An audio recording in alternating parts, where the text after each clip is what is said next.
यं ब्रह्मा वरुणेन्द्ररुद्रमरुतस्तुन्वन्ति दिव्यैः स्तवैः वेदैः साङ्गपदक्रमोपनिषदैर्गायन्ति यं सामगाः ध्यानावस्थिततद्गतेन मनसा पश्यन्ति यं योगिनो यस्यान्तन्न विदुःसुरासुरगणा देवाय तस्मै नमः। अनन्याश्चिन्तयन्तो मां ये जनाः पर्युपासते तेषां नित्याभियुक्तानां योगक्षेमं वहाम्यहम्। प्रभु, आदरणीय डॉक्टर देशमुख, स्वामी समर्थांना विशेष प्रिय असलेला शब्द मूळ, त्या मुळाला घट्ट धरून बसणारे मुळेकर, ज्यांची व्यासपीठावरील उपस्थिती नवलपूर्ण आहे ते नवलकर, संस्थेचे सर्व मान्यवर पदाधिकारी आणि इथे उपस्थित असलेले सर्व ईश्वराचे भक्त, स्वामी समर्थांचे भक्त, अगदी प्रारंभी शतक महोत्सवी स्मरणिकेचं प्रकाशन झालं असं मी सानंद घोषित करतो. आजचा प्रसंग अतिशय हृद्य आहे. आपल्या सर्वांच्या मनामध्ये विशेष आनंद भरून राहील असं आहे. कारण अक्कलकोट स्वामी महाराजांच्या परंपरेमध्ये जो एक मठ निर्माण झाला त्या मठाची ही शताब्दी आहे. आपल्याकडे एक सुंदर वचन आहे आणि त्यात असं सांगितलंय आपल्याला, 10 वर्षांचा, 15 वर्षांचा, 20 वर्षांचा विचार करायचा असेल तर झाडं लावावीत, वृक्ष लावावेत. 50 वर्षांचा जर विचार करायचा असेल तर माणसं निर्माण करावीत आणि शतकानुशतकांचा विचार करायचा असेल तर अशा संस्था निर्माण कराव्यात. माणसाच्या दृष्टीनं 100 वर्ष हा प्रचंड कालखंड आहे. पण एका अतिशय शुद्ध परंपरेमध्ये निर्माण जो मठ झाला त्या मठाची शताब्दी म्हणजे फार थोडा कालखंड आहे असं गृहीत धरा. माणसं येतात आणि जातात, पण ज्या महात्म्यांनी आपल्या चैतन्याचा, गाभा चैतन्याचा अंश मागे ठेवलेला असतं, त्यांचं सामर्थ्य असं विलक्षण असतं की शताब्दीच काय, अनंत वर्ष, अनंत शतकं लोटली तरी त्याचं महात्म्य कधीही कमी होत नसतं. पण या शताब्दीच्या निमित्तानं आपण अक्कलकोट स्वामी महाराजांचं पुण्यस्मरण करतो आहोत, ही अतिशय भाग्याची गोष्ट आहे. आपल्या भारतवर्षाची परंपरा, ज्या मातीमध्ये आपण जन्म घेतला ती परंपरा काही लोकविलक्षण आहे. आणि म्हणून एकनाथी भागवतामध्ये नाथांनी एक सुंदर उल्लेख केलाय. नाथ असं म्हणतात की भरतखंडी नरदेह प्राप्ती हे तो परमभाग्याची संपत्ती. असं का बरं म्हटलेलं असावं? मनुष्य जन्म मिळणं हे तर अत्यंत अवघड दुर्लभ आहे, यात शंकाच नाही. पण त्यातही माणसाचा जन्म जर भरतखंडामध्ये, या भारतवर्षामध्ये मिळाला तर त्याला काही विशेष महत्व आहे असं नाथांनी म्हटलेलं आहे. आदिशंकराचार्यांनी विवेक चूडामणी या नावाचा ग्रंथ लिहिलाय, प्रकरण ग्रंथ आहे, नितांत सुंदर आहे. आणि त्याच्या पहिल्याच प्रकरणामध्ये आदिशंकराचार्य असं म्हणतात की दुर्लभं त्रयमेवैतत् देवानुग्रह हेतुकं मनुष्यत्वं मुमुक्षुत्वं महापुरुष संश्रयः. अर्थ काय झाला? 3 गोष्टी मिळवायला अत्यंत अवघड असतात आणि केवळ ईश्वराची जर कृपा असेल तरच त्या प्राप्त होतात. त्या कोणत्या आहेत? त्यातली पहिली दुर्लभ गोष्ट म्हणजे मनुष्यत्वं, माणसाचा जन्म, हीच मुळामध्ये अत्यंत दुर्लभ गोष्ट आहे. दुर्लभतर कोणती? मुमुक्षुत्वं, आपण उन्नत व्हावं, अध्यात्माची जोड धरावी, परमार्थाकडे झेपावं, आत्मतत्वाचं ज्ञान करून घ्यायचा प्रयत्न करावा, असा आयुष्यामधला जो आपला प्रयत्न असतो त्याला मुमुक्षुत्व असं म्हणतात. तेव्हा मुमुक्षुत्व आपल्या चित्तामध्ये, हृदयामध्ये जागणं ही दुर्लभतर गोष्ट आहे असं सांगितले आदिशंकराचार्यांनी. आणि मनुष्यत्वम मुमुक्षुत्वम महापुरुष संश्रय, म्हणजे संतांची संगती, महापुरुषांच्या सहवासामध्ये आपण येणं ही दुर्लभतर गोष्ट आहे, असा दुर्लभतम असं आदिशंकराचार्यांनी सांगितलंय. त्यातली दुर्लभ गोष्ट आपल्याला प्राप्त झाली. आपण भाग्यवंत आहोत, कारण आपण सगळे माणूस म्हणून जन्माला आलेलो आहोत. आपल्याला माहिती आहे की आपल्याकडे जरायुज योनी आहे, अंडज आहे, स्वेदज आहे आणि उद्भिज्य आहे, 4 प्रकारच्या योनी सांगितलेल्या आहेत. याच्यापैकी जरायुज योनीमध्ये आपण जन्माला आलेलो आहोत. स्वेदज म्हणजे जे घामापासून निर्माण होतात ते, उद्भिज्य म्हणजे जे मातीतून वेल वृक्षासारखे जन्माला येतात ते, अंडज म्हणजे अंड्यातून जे जन्माला येतात ते, आणि जरायुज म्हणजे ज्यांना दीर्घ आयुष्य आहे, कदाचित वार्धक्य सुद्धा आहे, असे जे आहेत आणि जे मनुष्यत्वाला प्राप्त होतात ते, अशा 4 प्रकारच्या योनी आपल्याकडे सांगितलेल्या आहेत. म्हणून अष्टावक्राला जनकाने एक प्रश्न विचारलेला होता, जन्माला आल्यानंतर सुद्धा हालचाल कोण करत नाही? अनेक जण म्हणे या प्रश्नाने निरुत्तर होत असत. त्यावेळी अष्टावक्र हसले आणि ते म्हणाले, अंड ज्या वेळेला जन्माला येतं त्यावेळी ते हालचाल करत नाही असं त्यांनी सांगितलं. पण अंडज योनीमधले जीव अंड फुटल्यानंतर मग मात्र हालचाल करायला प्रारंभ करतात. पण या तिन्ही कनिष्ठ योनी मानलेल्या आहेत आणि माणसाचा जन्म हा प्रधान समजलेला आहे. आपली माती, आपली परंपरा, आपला देश, आपली संस्कृती अशी भाग्यवंत आहे की असे महात्मे अनंत मानवांना मार्गदर्शन करणारे या मातीने दिलेले आहेत की या भारतवर्षाकडे आपण अत्यंत गौरवानं पहा. आणि म्हणून आपल्याकडे सुंदर श्लोक आहे, एक देश प्रसूतस्य सकाशात अग्र जन्मनः स्वम स्वम चरित्रम शिक्षेरन पृथिव्याम सर्व मानवा. या देशामध्ये असे थोर महात्मे निर्माण झाले की त्यांच्या पायाशी बसून केवळ आपल्याच देशामधल्या लोकांनी नव्हे तर या पृथ्वीमधल्या सगळ्या मानवांनी त्यांच्या चरणाशी बसावं आणि अध्यात्माचे धडे घ्यावे असं सामर्थ्य या देशामधल्या महामानवांनी प्रगट केले. म्हणून ऋग्वेदाच्या कालखंडापासून आधुनिक कालखंडापर्यंत आपला सगळा जर इतिहास आपण पाहिला तर आपल्या असं लक्षात येईल की इतकी अद्वितीय व्यक्तिमत्व या भूमीमध्ये, या मातीमध्ये निर्माण झाली की आपण सानंद त्याच्याकडे पाहत राहावं आणि त्याची सगळी प्रेरणा आपल्या चित्तामध्ये आपण धारण करावी. आणि म्हणून आमच्या पूर्वजांनी सांगितलं, आनो भद्राः क्रतवो यंतु विश्वतः. आमच्या कानावर दशदिशातून केवळ मंगल विचारच पडत असं सामर्थ्य आमच्या पूर्वजांनी प्रगट केलं. आणि ते जे जे पाहावं ते मंगल पाहावं, जे जे ऐकावं ते मंगलच, जे जे उच्चारावं ते सुद्धा मंगलच असावं अशी धारणा निर्माण केली. आणि मग या भूमीमध्ये, या परंपरेमध्ये अनेक महात्मे निर्माण झाले. इथे सगुणावतार झाले. म्हणून आपल्या देशाचं महात्म्य असं सांगितले. आपल्याकडे एक सुंदर श्लोक आहे. आपण जर बातम्या ऐकत असाल तर त्याच्यामध्ये केव्हा तरी तो श्लोक आपल्याला पाहायला मिळेल. त्या श्लोकामध्ये वर्णन असं केले की अयम निजहा परो वेत्ती गणना लघुचेतसाम उदार चरितानांतु वसुधैव कुटुंबकम. हा माझा आणि तो दुसऱ्याचा, असं कोण म्हणतं? लघुचेतसाम, ज्यांचं हृदय लहान आहे, ज्याच्या चित्तामध्ये उदार भावना नाहीत, अशीच व्यक्ती असं विचार करू शकते. पण जे उदार चरित आहेत, म्हणजे ज्यांचं हृदय आभाळा एवढं व्यापक आहे, सुपासारखं ज्यांचं काळीज आहे, त्यांना वसुधैव कुटुंबकम, म्हणजे ही सगळी पृथ्वी कशी आहे, हे सगळं विश्व कसं आहे तर एखाद्या कुटुंबासारखं आहे. मग हे सगळं जर विश्व कुटुंब असेल तर त्या कुटुंबाला घर लागतं आणि त्या घरामध्ये अनंत दालनं असतात, समृद्ध दालनं असतात, अभ्यासिका असतात, नानाविध प्रकारची दालनं असतात. या सर्व दालनांमध्ये कोणत्याही देशाला कुठेही ठेवलं तरी आमचं काही म्हणणं नाही. पण भारतवर्ष असा भाग्यशाली आहे, या कुटुंबाचं सगळं जे घर आहे त्या घरामधलं देवघर म्हणजे भारत आहे. त्या भारताला ते विशेष मत, इतकी श्रद्धायुक्त संपन्न भावयुक्त माती अन्य कोणत्याही देशाने निर्माण केलेली नाही. आणि म्हणून इथे सगुणावतार झाले, या ठिकाणी महात्मे निर्माण झाले, इथे आचार्य निर्माण झाले, इथे संत निर्माण झाले, इथे सिद्ध पुरुष निर्माण झाले, इथे साधू पुरुष निर्माण झाले, इथे महात्मे निर्माण झाले की ज्यांनी अनंत कालखंडपर्यंत अशी एक समृद्ध परंपरा निर्माण केली की ज्या मार्गावरील माणसांनी चालत राहावं आणि ते चालताना अध्यात्माचा बोध करून घ्यावा.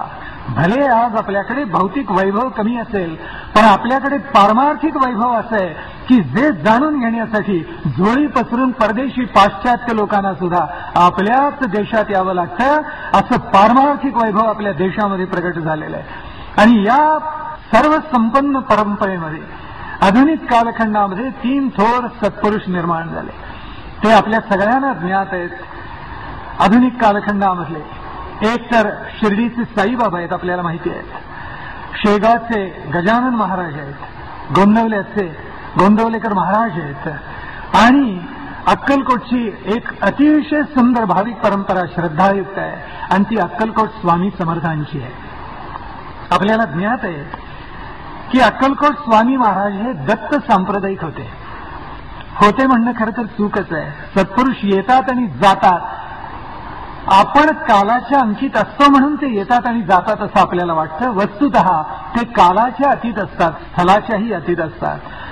तेव्हा अक्कलकोट स्वामी महाराजांची जी परंपरा आहे ती कशी आहे तर ती दत्त सांप्रदायिक आहे. आणि दत्त सांप्रदायिक उपासना अत्यंत कठोर आहे, आपल्याला माहिती आहे. त्याला शुद्धाचार विशेष प्रकारे सांगितलेला आहे.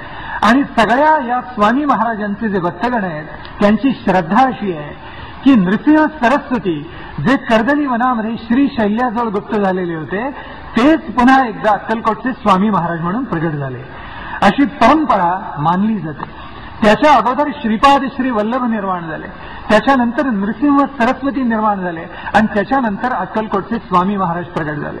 अक्कलकोटचे म्हणायचं कारण एवढंच आहे की त्यांनी वास्तव्यासाठी अक्कलकोट हे गाव सोलापूर जिल्ह्यामधलं निवडलं आणि जवळजवळ 22 वर्ष दीर्घ कालपर्यंत त्यांनी तिथे वास्तव्य केलेलं होतं आणि तो सगळा परिसर त्यांनी पावन करून टाकला. इतिहासामध्ये आपल्याला त्यांच्या अनंत चमत्कारांच्या नोंदी वाचायला मिळतात. पण अवधूत वृत्ती धारण केलेले अक्कलकोट स्वामी महाराज होते. आपण सर्वजण त्यांच्या चरित्राचे अभ्यासक आहात. अवधूत अशा स्वरूपाचं त्यांचं व्यक्तिमत्व होतं. अवधूताला लौकिक व्यवहाराची कुठलीही फुटपट्टी लावायची नसते. आपल्याला जनसामान्यांना जी फुटपट्टी आपण लावतो व्यवहाराची ती अलौकिक माणसांना कधीही लावायची नसते. आणि म्हणून तुमचं आमचं सर्वांचं आयुष्य असतं, अलौकिक महात्म्यांचं चरित्र असतं. हा फरक आहे दोन्ही मधला. आयुष्यामध्ये वेगळं फारसं काही घडत नाही. आयुष्याचा प्रारंभ हा दूरदर्शननी झालेला असतो, त्याची माध्यान्हही दूरदर्शननीच होते आणि संध्याकाळ रात्रीपर्यंत ते दूरदर्शन झालेलं असतं. हाच अनुभव तुम्हाला आम्हाला येतो, याच्या पलीकडे विशेष काही घडत नाही. पण महात्म्यांच्या चरित्रामध्ये जर आपण पाहिलं तर त्यांच्या प्रत्येक पृष्ठावर, प्रत्येक पानावर, प्रत्येक प्रसंगामध्ये काहीतरी विलक्षण घडलेलं असतं. चरित्र ते असतं की जिथे शाश्वत जीवनमूल्य शिरोधार्य केली जातात. चरित्र ते असतं की ज्या ठिकाणी ती शाश्वत जीवनमूल्य प्रत्यक्ष आचरली जातात. चरित्र ते असतं की सगळ्या समाजाला ते आपल्या बरोबर घेऊन जातं. चरित्र ते असतं की समाजामध्ये नवसंजीवन निर्माण करतं. चरित्र ते असतं की सद्गुणांना धारण करतं. चरित्र ते असतं की समाजाला सद्गुण धारण करायला भाग पाडतं. चरित्र ते असतं की अंतःकरणामध्ये राष्ट्रभक्तीची ज्वाला प्रज्वलित झालेली असते. चरित्र ते असतं की जिथे अवघ्या मानव जातीचा विचार होतो. चरित्र तिथे असतं की जिथे समाजाचं संघटन केलं जातं. चरित्र ते असतं की जिथे एकात्मतेचा विचार होतो. चरित्र ते असतं की जिथे देवाबरोबर देशाचा आणि देशाबरोबर देवाचा सुद्धा विचार केला जातो. चरित्र ते असतं की ज्याच्यामध्ये अवघा म्हणून एका सूत्रामध्ये गोलाज असतो. आणि बांधवांनो, चरित्र त्या ठिकाणी असतं आणि अक्कलकोट स्वामी महाराजांचं हे चरित्र आहे जिथे लोकोद्धाराची तळमळ असते, जिथे अवघा म्हणून सत्कार्याला न्यावा. तामसी मानव असेल तर त्याला राजस करावा, राजस असेल तर त्याला सात्विक करावा, जो सात्विक असेल त्याला सत्वाच्याही अतीत करावा. आणि निस्त्रयी गुण्य भवार्जुन असं भगवंतांनी जसं गीतेत अर्जुनाला सांगितलं तसा तुरीयेचा साक्षात अनुभव त्या त्या व्यक्तीला देऊन टाकावा. असा लोकविलक्षण चमत्कार करण्यासाठी माणसाची बुद्धी स्थिती असते म्हणून त्याला चमत्कार म्हटलं जातं एवढंच. पण त्या चमत्काराचा प्रत्यय देण्यासाठी म्हणून ईश्वराने अशा लोकांना या भूतलावर पाठवलेलं असतं. माणसं या सत्कार्यासाठी भगवंतांच्या आदेशावरून या भूतलावर अवतरत असतात आणि तुम्हा जनसामान्यांच्या कल्याणासाठी चंदनासारखे झिजत असतात. अक्कलकोट स्वामींचं अवघं चरित्र कसं आहे. अवधूत प्रकृतीचे ते होते असं मी म्हटलं, कारण त्यांनी आपली सगळी परंपरा सांगितली. मी कर्दली वनातून प्रगट झालो श्री शैल्याजवळ, मग कुठे कुठे गेलो, कलकत्त्याला गेलो, बंगाल पाहिला, उत्तरेकडचे प्रांत पाहिले, हिमालयाचं दर्शन घेतलं. असं करून प्रवास करत करत सोलापूर जिल्ह्यामध्ये मोहोळ झालं, सोलापूर झालं आणि शेवटी अक्कलकोटला येऊन स्वामी महाराज त्या ठिकाणी आसनस्थ झाले एका दृष्टीनं, कारण अनंत जनांचा त्यांना उद्धार करायचा होता. त्यांना अवधूत असं म्हटलंय. अवधूत याला काही विलक्षण अर्थ आहे, त्यातल्या प्रत्येक अक्षराला आणि त्यातल्या प्रत्येक पदाला अर्थ आहे. अवधूत कोणाला म्हणतात? तो म्हणे आपल्याला विशेष अर्थ सांगतो. तो अर्थ काय आहे? ज्या ठिकाणी आशाही नसते आणि ज्या ठिकाणी निराशाही नसते त्याला अवधूत पदातलं पहिलं अ अक्षर समजलं जातं. जिथे आशाही नाही आणि जिथे निराशाही नाही म्हणजे काय? अनुकूल घडलं तर मनुष्य आशेच्या मागे धावतो, प्रतिकूल घडलं तर निराशेनं खचून जातो. जे अवधूत असतात, जे महात्मे असतात, ते जीवनातली सगळी द्वंद्व सोसत असतात. आपल्याला सगळ्या सृष्टीमध्ये जन्माला आल्यापासून मृत्यूला आलिंगन देईतोपर्यंत या द्वंद्वांचे अनुभव येतात. सुख दुःख, चांगलं वाईट, भलं बुरं, न्याय अन्याय, शीत उष्ण, या सगळ्या द्वंद्वांना आपल्याला सामोरं जावं लागतं. सगळ्याच न्याय प्रत्येकाच्या वाट्याला येतो असं नसतं. अन्यायही आपल्यावर होतो. सुख येतं त्याच्याबरोबर दुःख येतं, दुःख आलं तर त्याच्या पाठोपाठ सुख येतं. आणि मनुष्य सुख मिळालं की फुशारून जातो आणि दुःख मात्र त्याला लाभलं की मग मात्र तो परमेश्वराची आठवण करत असतो.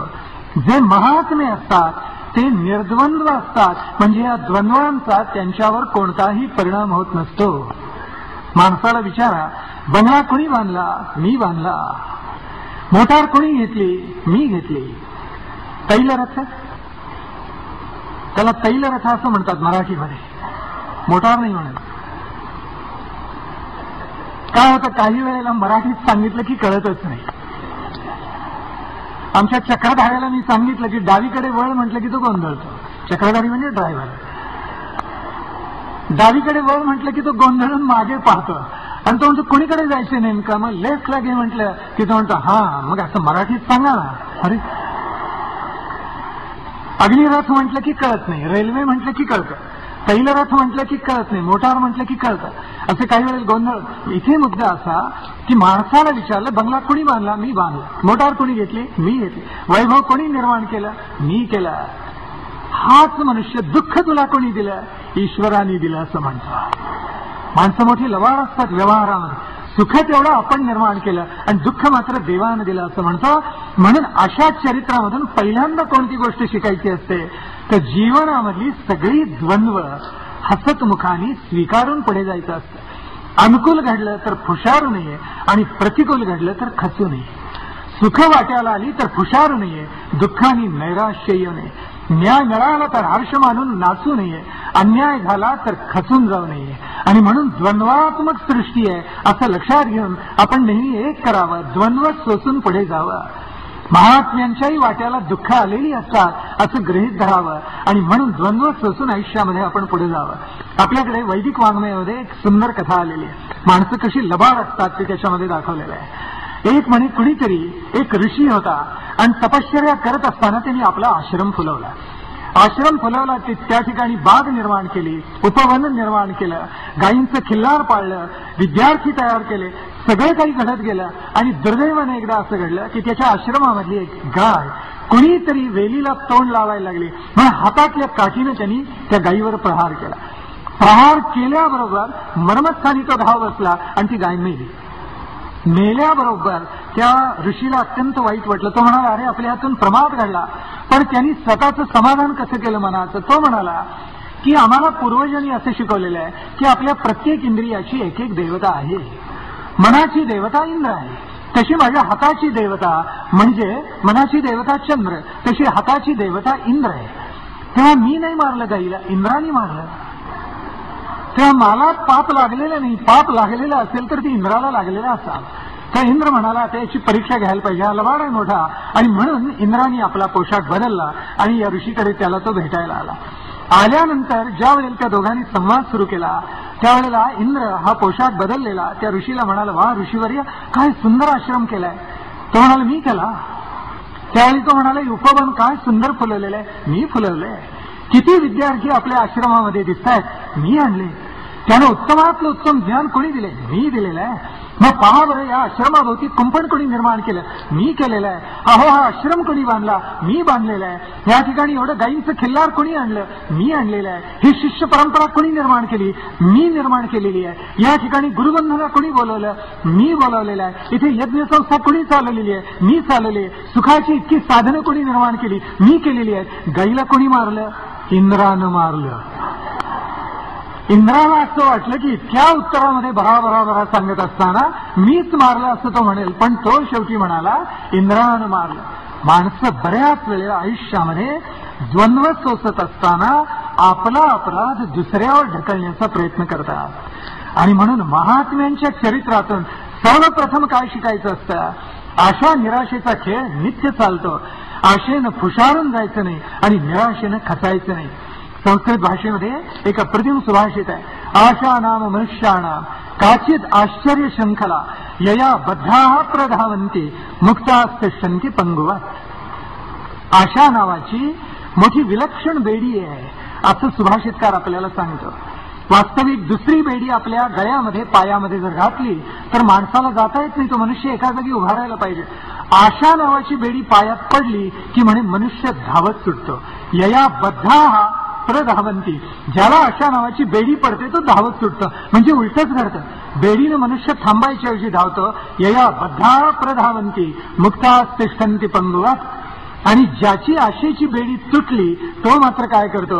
बेडी तुटल्यावर शांतपणे एका जागी उभा राहतो. आणि म्हणून आशेची बेडी माणसानं स्वतःला बांधून घेऊ नये, कधीही नाही. कारण आशेच्या लागोपाठ मनुष्य धावतो आणि निराशेने खचतो. म्हणून आयुष्यातली अवघी द्वंद्व म्हणे सोसावीत. आता दुसरं, जसं अमुळे आशा निराशा प्रगट झाली अवधूतामधली, तशी दुसरी आता अनंतर व हे अक्षर येतं. व आपल्याला काय शिकवतं? व म्हणे आपल्या चित्तामधले जेवढे जेवढे भाव असतात, त्या चित्तामधले जेवढे भाव, चित्ताच्या जेवढ्या प्रवृत्ती, मनाच्या जेवढ्या प्रवृत्ती, त्यांना कुठेतरी वेचण घालावी. हे आम्हाला अवधूतामध्ये व अक्षरांनी शिकवलं. ही परंपरा दत्त सांप्रदायिकांची असं सांगते. आता का करावं? मनाला का सांभाळावं? त्याचं कारण योग वासिष्ठामध्ये सांगितले की मन एव मनुष्याणाम कारणम बंध मोक्षे. माणसाला बंधनाला आणि मोक्षाला कारण जर कोण होत असेल तर मन होतं. कारण मन हे संकल्प आणि विकल्प करतं. संकल्प म्हणजे इच्छा आणि विकल्प म्हणजे केलेली इच्छा मोडणं. हे दोन्ही कशामुळे होतं? मनामुळे होतं. आणि म्हणून आपल्याकडे 10 इंद्रिय आपली आहे. कोणती आहे? 5 ज्ञानेंद्रिय, 5 कर्मेंद्रिय आणि 11वं मन म्हणून सांगितले. पण मन जर नसेल तर ज्ञानेंद्रिय आणि कर्मेंद्रिय ही कधीही कर्म करायला प्रवृत्त होत नाही. त्याच्यामध्ये काय काय आलं? डोळे, नाक, कान, त्वचा, ही सगळी काय आहेत? आपली ज्ञानेंद्रिय आहेत. आणि जिव्हा, ही सगळी 5 ज्ञानेंद्रिय आहेत. त्याच्यामधून रूप, रस, स्पर्श, शब्द, गंध या तन्मात्रांचं आपल्याला ज्ञान होतं. आणि आपली कर्मेंद्रिय कोणती आहेत? हात, पाय, वाणी, उपस्थ आणि पाय, ही 5 आपली कर्मेंद्रिय आहेत. पण या सगळ्यांना प्रवृत्त करणारा कोण आहे? तर ते मन आहे. म्हणून मनाला जिंका हे सर्व संतांनी, सर्व आचार्यांनी वारंवार सांगितलेले आहे. सामान्यतः मनुष्य दुःखाने गांजला, दुःखाचे त्याला चटके बसले, आध्यात्मिक त्रिविध तापाने तो पळून गेला की मग कुठेतरी कोणाच्या तरी चरणी शरण जातो आणि म्हणतो दुःखातून माझं निवारण करा. संतांच्या सहवासात गेला तर दुःख हलकं होतं, दुःखाचं निवारण होत नाही. अन्यथा कर्म विपाकाला अर्थच नाही. नाहीतर माणसं असं करतील, भरपूर पाप करतील आणि संत सज्जनांच्या चरणी शरण जातील. असं कोणाला करता येणार नाही. कर्म विपाक कोणालाही सोडत नसतो. जसं पेराल तसं उगवेल असं कर्म विपाकाने आपल्याला सांगितलेले आहे. आणि म्हणून महात्मे सुद्धा जनसामान्यांच्या आयुष्यामध्ये ढवळाढवळ करत नाही. आपल्याला माहिती आहे अक्कलकोट स्वामी महाराजांच्या चरित्रामधला प्रसंग असा आहे की चोळप्पाच्या घरीच ज्या वेळेला मृत्यू झाला आणि त्यावेळेला त्या भक्तांनी दंडवत घालून सांगितलं महाराज माझ्या कन्येला वाचवा, पुत्राला वाचवा.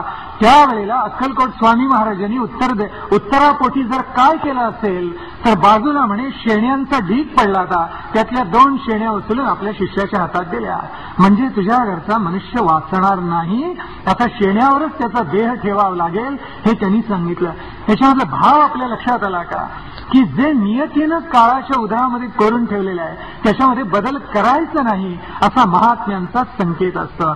आणि संकेत कसा असतो तर अलौकिकच जर कुणी असेल आणि त्याच्या हातून पुढे काही अलौकिक घडणार असेल तर मग मात्र नियतीमध्ये ढवळाढवळ महात्मे करतात, अन्यथा करत नाही. गोंदवलेकर महाराजांच्याकडे काही माणसं आलेली होती आणि ते म्हणाले की वाराणसीला आपण एका मेलेल्या माणसाला उठवलं तर आम्हाला कळलेलं आहे, आपला अधिकार फार मोठा आहे, तेव्हा आमच्याबरोबर एक अंधाळ मनुष्य आलेला आहे, कृपा करून त्याला ज्ञानेश्वरी वाचता यावी म्हणून आपण त्याला दृष्टी प्रदान करा.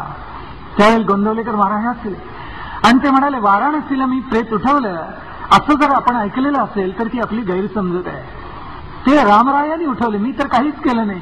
श्रीरामानी मला माध्यम केलं आणि माझ्या मुखातून 2 शब्द बाहेर पडले, या पलीकडे काही घडलं नाही, तेव्हा मृत व्यक्तीला मी उठवलं असं समजू नये. आता तुम्ही जी व्यक्ती बरोबर आणलेली आहे त्याला दृष्टी प्रदान करा असं पण म्हणता का तर ज्ञानेश्वरी वाचावी. मी दृष्टी देईन नाही असं नाही, पण मला आपण एक अभिवचन द्या की दृष्टी मिळाल्यानंतर तुमचे हे मित्र फक्त ज्ञानेश्वरीच वाचतील, अन्य कोणत्याही गोष्टीसाठी त्या दृष्टीचा उपयोग करणार नाहीत. सामान्यतः संत महात्मे सत्पुरुष हे कधीही ढवळाढवळ करत नसतात. नियतीने काळाच्या उदरामध्ये जी अक्षरं लिहून ठेवलेली आहेत ती तटस्थपणे तटस्थ भावाने पाहत असतात आणि अक्कलकोट स्वामी महाराजांनी हेच केलं. आणि म्हणून जनसामान्य त्यांच्या भोवती ज्यावेळेला गोळा होत त्यावेळेला अहंकाराला कुठेतरी अंकुश लावावा आणि मनाला जिंकावं याचा प्राधान्यानं उपदेश करत असत. 11वं जे मन आहे, 11वं जे इंद्रिय आहे ते ज्ञानेंद्रिय आणि कर्मेंद्रियांना प्रवृत्त करतात. कुठल्याही दैनंदिन आपण जे काम करतो हे काम कुणामुळे केलं जातं तर मनामुळे केलं जातं. आणि म्हणून ज्ञानेश्वर महाराजांनी त्या मनाचं वर्णन राहटावया थोडे त्रैलोक्यासी, म्हणजे या त्रैलोक्यामध्ये सुद्धा फिरून सुद्धा त्याला हे जग अपुरं पडतं मनाला हिंडायला, असं मनाचं सामर्थ्य असं म्हटलेलं आहे. तेगा किरीटी हे मन जे सगळ्याला टाळतं, धैर्याला टाळतं, निश्चयाला टाळतं, आशेला भुलवतं, तेगा किरीटी हे म्हणा. नामदेव महाराज सुद्धा बोलून गेलेले आहेत, म्हणाले अरे अरे माझ्या मना अलगटा असं म्हटलेलं आहे. देहाभिमानाचे चाळक मुख्यत्वे मनची एक असं एकनाथ महाराज बोलून गेलेले आहेत. मन करारे प्रसन्न सर्व सिद्धीचे कारण, तुका म्हणे मना पाहिजे अंकुश नित्य नवा दिस जागृतीचा असं तुकाराम महाराज बोलून गेलेले आहेत. आणि आमचे समर्थ तर विलक्षणच, समर्थ म्हणजे समर्थ रामदास, त्यांनी तर बाकी सगळ्यांनी मनाला झोडपलं. समर्थ रामदासांनी मना सज्जना भक्तिपंथीची जावे म्हटलं, मनात दुर्जना म्हटलं नाही, विशेष आहे. बाकी सगळ्यांनी मनाला झोडपून काढलेलं आहे आणि मनाचे श्लोक लिहिले, उदंड मनाविषयी सर्वाधिक जास्ती लिहिले गेलेले आहे. पण परमार्थाची वाटचाल मनाला जिंकूनच होत असते. मनाला जिंकावं म्हणून आपल्याकडे एक सुंदर दृष्टांत आहे, फार सुरेख आहे. एक म्हणे कोळी होता आणि त्याचा नेम असा असते की सागरामध्ये एकदाच जाळं टाकायचं. कोणी सापडलं मासा तर ठीक आहे, नाहीतर जाळं पुन्हा टाकायचं नाही. जलप्राशन करायचं, पाणी प्यायचं, ईश्वराचं नाव घ्यायचं, झोपी जायचं. एकदा म्हणे त्यांनी जाळं टाकलं आणि जाळं बरंच जड लागलं त्याला. त्यावेळी त्याला नवल वाटलं की अरे काय जाळ्यामध्ये आज विलक्षण काहीतरी सापडलेलं दिसते, आणि ताकद लावून त्यांनी ते जाळं ओढलं आणि त्याला नवल वाटलं कारण त्यांनी जाळ्यामध्ये पाहिलं तर जाळ्यामध्ये एक प्रचंड सोनेरी मासा होता. जे पूर्वी कधी ऐकलं नाही, जे कधी पाहिलं नाही, ते दृष्टीनं तो बघत होता. आणि त्यावेळेला त्याच्या मनामध्ये असा विचार आला, अत्यंत सज्जन प्रकृतीचा हा कोळी असल्यामुळे हा मासा उचलावा आणि सरकार दरबारी जमा करावा, म्हणजे आपल्याला बक्षीस तरी मिळेल.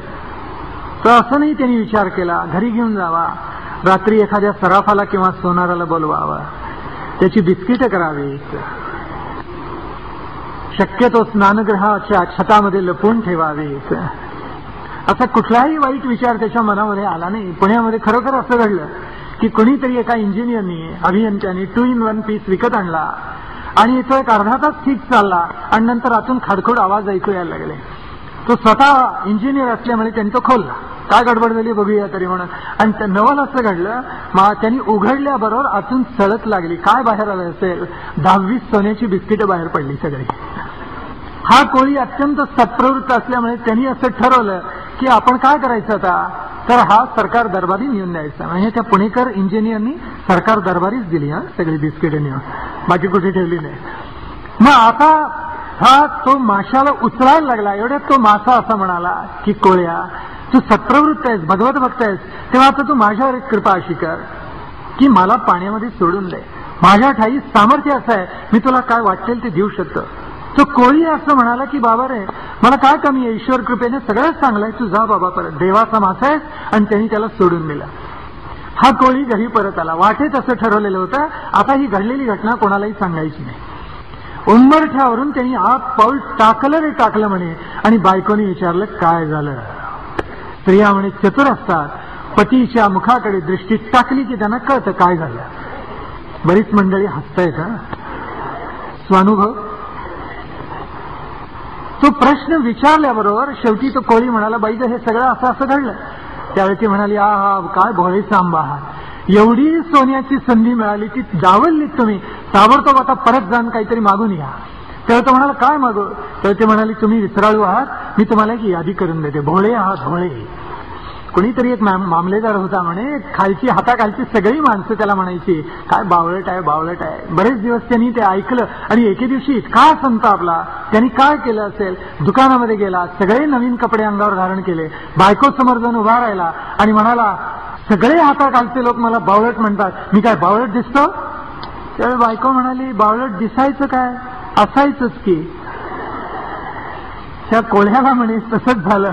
बायको म्हणाली आता तुम्ही परत जा आणि मी सांगते यादी करून देते, या सगळ्या वस्तू घेऊन या.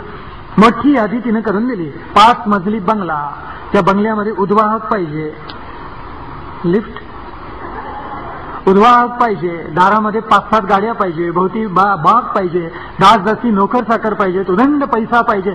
सगळं सांगून झालं. आणि हा म्हणाला ठीक आहे बाई, आता मी सगळं हे वाचून दाखवतो त्या माशाला, तर सगळं घेऊन येतो. हा गेला सागर तीरी आणि हाक मारली, माशा माशा ये. मासा आला म्हणाला काय पाहिजे तुला.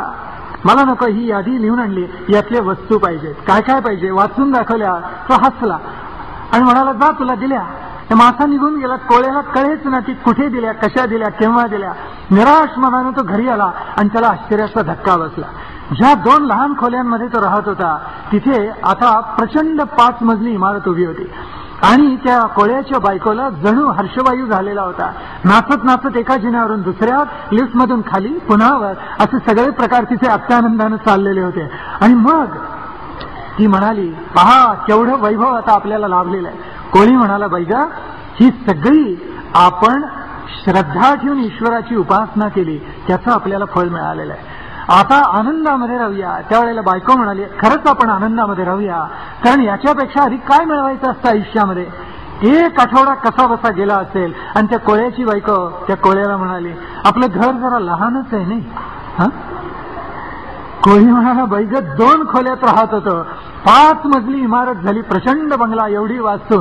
ती म्हणाली नाही, मला आता ही वास्तू कशी आहे, राजप्रासाद तुल्य आहे, पण राजप्रासाद नव्हे, मला आता खरंच राजवाडा पाहिजे. आणि तिनं राजवाडा मागितला. बिचारा कोळी गेला आणि पुन्हा हाक मारली माशा माशा ये, काय पाहिजे तुला. नाही मला आता राजवाडा पाहिजे. जा दिला.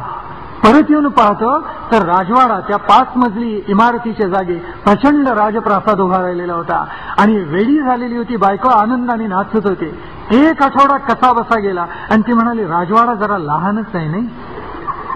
तर कोळी म्हणाला बैगा आता याच्यापेक्षा मोठं काय असतं राहायला. ती म्हणाली मला पृथ्वीचं राज्य पाहिजे. कोळी बिचारा गेला. काय पाहिजे माशाने विचारला. पृथ्वीचं राज्य पाहिजे. तो मासा म्हणाला दिलं जा, पण कोळ्या अति तेथे माती विसरू नकोस बरं. तुका म्हणी म्हणा पाहिजे अंकुश नित्य नवा दिस जागृतीचा. हे ज्या वेळेला त्या कोळ्याच्या मनामध्ये आला अरे हे अतिच होत चाललेलं आहे, पण काय करणार. ठीक आहे म्हणाला, आता पृथ्वीचं राज्य तरी मिळालं. परत आला, पाहतो तर त्याची पत्नी पृथ्वीची सम्राज्ञी झालेली होती. आणि त्यांनी पाहिलं त्याला इतका हर्षवायू झाला. बायको तर अत्यानंदाने वेडी झालेली होती.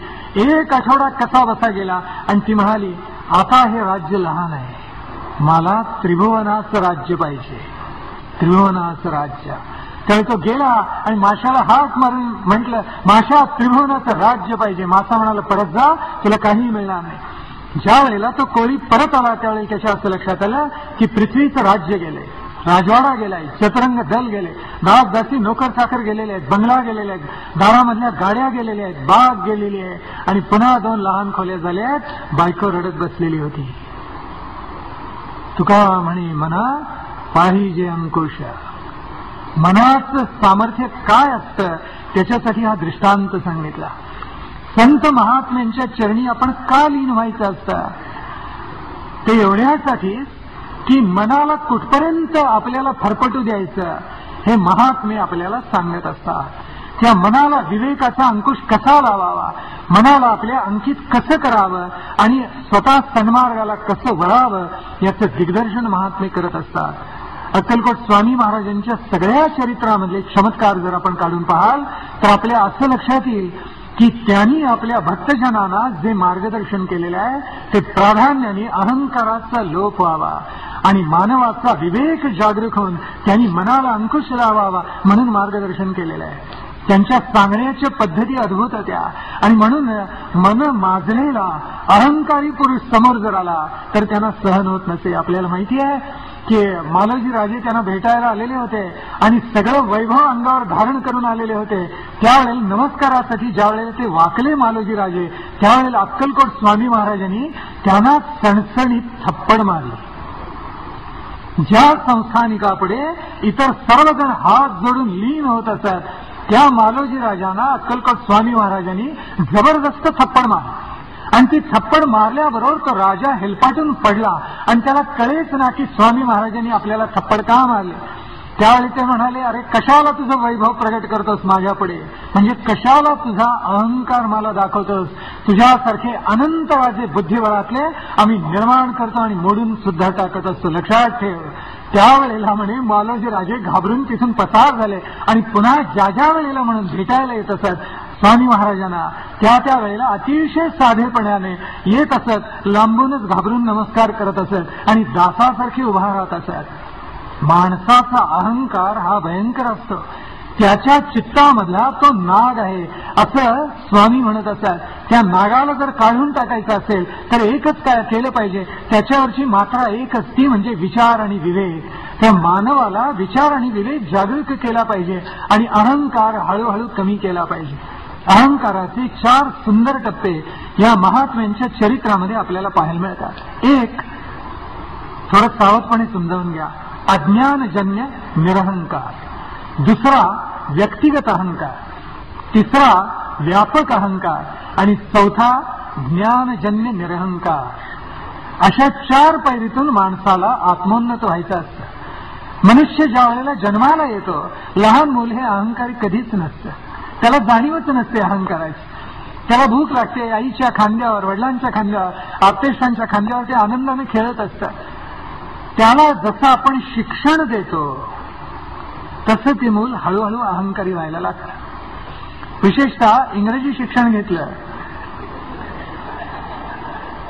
की त्याला विशेष अहंकार प्राप्त होतो, म्हणजे इंग्रजी अहंकार प्राप्त होतो. स्वामी विवेकानंदांनी थट्टेने एके ठिकाणी म्हटले, नाही खरंच आहे ते, की आमचं मूल ज्या वेळेला इंग्रजी शिक्षणासाठी, इंग्रजी भाषेतून शिक्षण घेण्यासाठी म्हणून शाळेत जातं, 1 आठवडा त्या भाषेचे आणि त्या शिक्षणाचे त्याच्यावर संस्कार झाले, आठवड्याने ते म्हणतं माझा बाप मूर्ख आहे. 15 दिवसात ते म्हणायला लागतं माझे आजोबा महामूर्ख आहे. 1 वर्षभर इंग्रजी माध्यमातून शिक्षण घेतलं की ते म्हणायला लागतं की माझे सगळे पूर्वज मूर्ख होते. जन्मतः मुलाला अहंकार नसतो, पण तो अहंकार निरहंकार त्या मुलाचा ज्ञानजन्य नसतं, कारण त्याला कशाचंच ज्ञान झालेलं नसतं.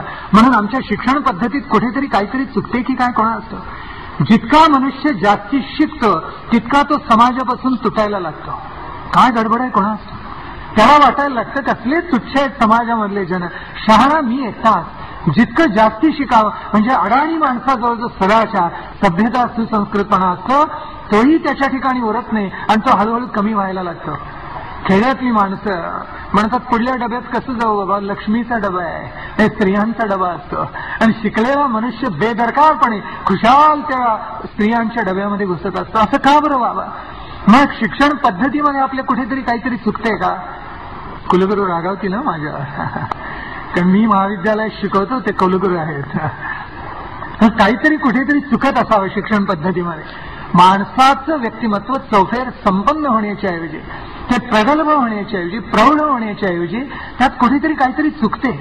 आणि म्हणून आपण ज्यांना सुसंस्कृत सभ्य माणसं म्हणतो ती शिक्षण घेतलेली असतात पण ती सगळी खऱ्या अर्थानं सुशिक्षित, सभ्य आणि संस्कारित असतातच असं नाही.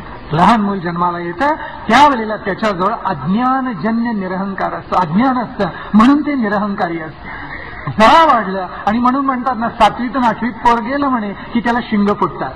म्हणजे त्याला स्वतःची जाणीव व्हायला लागते, स्वतःच्या व्यक्तिमत्वाची जाणीव व्हायला लागते. आणि मग काय होतं, त्याच्या ठिकाणी अहंकार निर्माण होतो. मग ते उद्धटपणे बोलायला लागतं, आई वडिलांना उलटी उत्तरं द्यायला लागतं, असं काहीतरी चमत्कारिक घडायला लागतं.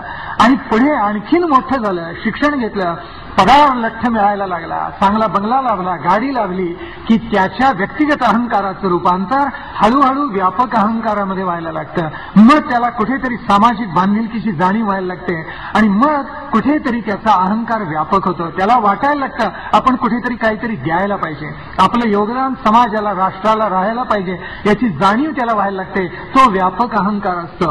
आणि शेवटी मनुष्य शिकत असताना कुठेतरी आत्मज्ञानाचा स्पर्श तो जर उन्नत झाला तर त्याच्या चित्ताला होतो. आणि ज्या वेळेला आत्मज्ञानाचा स्पर्श होतो त्यावेळेला त्याच्या ठाई ज्ञानजन्य निरहंकार निर्माण होतो. अज्ञानजन्य निरहंकारापासून ज्ञानजन्य निरहंकारापर्यंत आपल्याला वाटचाल करायची असते. आणि ती केवळ शिक्षणातून पूर्ण होत नाही. मग शिक्षणातून ती जर पूर्ण होत नसेल तर आपल्याला कुठे शरण जावं लागतं? जिथे दिव्यत्वाची प्रचिती असते तिथे शरण जावं लागतं, तिथे श्रद्धेनं कुठेतरी माथा लववावा लागतं. आज श्रद्धा आणि अंधश्रद्धा हे दोन वेगळे प्रकार आहेत काय असं आपण म्हणतो. आणि म्हणून ज्या वेळेला स्वामी विवेकानंदांनी रामकृष्ण परमहंसाने विचारलं तर श्रद्धेहून अंधश्रद्धा वेगळी काय, त्यावेळेला हसले रामकृष्ण. ते म्हणाले श्रद्धा तरी म्हण नाहीतर ज्ञान तरी म्हण, श्रद्धा ही आंधळीच असते. एकदा पारखून घेतलं, एकदा आपला विश्वास जडला की ती श्रद्धा, अंधश्रद्धा कसली म्हणतोस असं त्यांनी म्हटलेलं होतं. मग शिक्षणातून जर ज्ञानजन्य निरहंकार निर्माण होत नसेल, स्वतःच्या व्यक्तिमत्वाचा विसर म्हणजे अहंकाराचा विसर पडत नसेल, माणसाला व्यापक होता येत नसेल तर त्याही पेक्षा कुठल्या तरी व्यापक तत्वाला आपल्याला शरण जावं लागतं. ते असं व्यापक तत्व कुठे असतं तर जिथे चैतन्य घन परमात्मा अंशात्मक अवतरलेला असतो तिथे ते कुठेतरी असतं. आणि म्हणून अवधूतामधला अ आणि व, त्याच्या पलीकडे धूत म्हणजे अतिशय निर्मळ स्वच्छ अंतःकरण, शुभ वासना, शुद्ध वासना ज्याच्या चित्तामध्ये दाटलेले असतात. आणि त म्हणजे जिथे तत्वचिंतन प्रत्यक्ष झालेलं असतं तिथे अवधूत असतो. म्हणून क्वचित भूमौशायी क्वचिदपि पर्यंक शयनम असा त्याचा दिनक्रम चाललेला असतो. केव्हा मऊ गादीवर लोळतो, केव्हा जमिनीवर झोपतो, केव्हा वेड्यासारखा असतो, केव्हा रडतो, केव्हा धीर गंभीरून ध्यानस्थ होतो. बाह्य लक्षणावरून म्हणे अवधूत कधी ओळखता येत नाही, पण अवधूताच्या चरित्रामधलं जे जे चांगलं असतं ते मात्र आपल्याला अनुसरता येतं. आता गंमत अशी आहे की सगुणावतारी आहेत आणि अवधूतासारखे म्हणजे अक्कलकोट स्वामी महाराजांच्या सारखे लोकोत्तर महात्मे या भूमीमध्ये जन्माला आले. त्यांनाही आपण भगवान म्हणतो. भगवान पूज्यपाद शंकराचार्य म्हणतो आपण, भगवान व्यास असं सुद्धा म्हणतो. काही जण स्वतःला भगवान म्हणून घेतात, हा भाग वेगळा. पण ते स्वतःला भगवान म्हणणारे शेवटी ओशाळून निघून जातात, असंही काही वेळेला घडतं. पण इथे मुद्दा असा की काही मंडळींना भगवान म्हटलं जातं.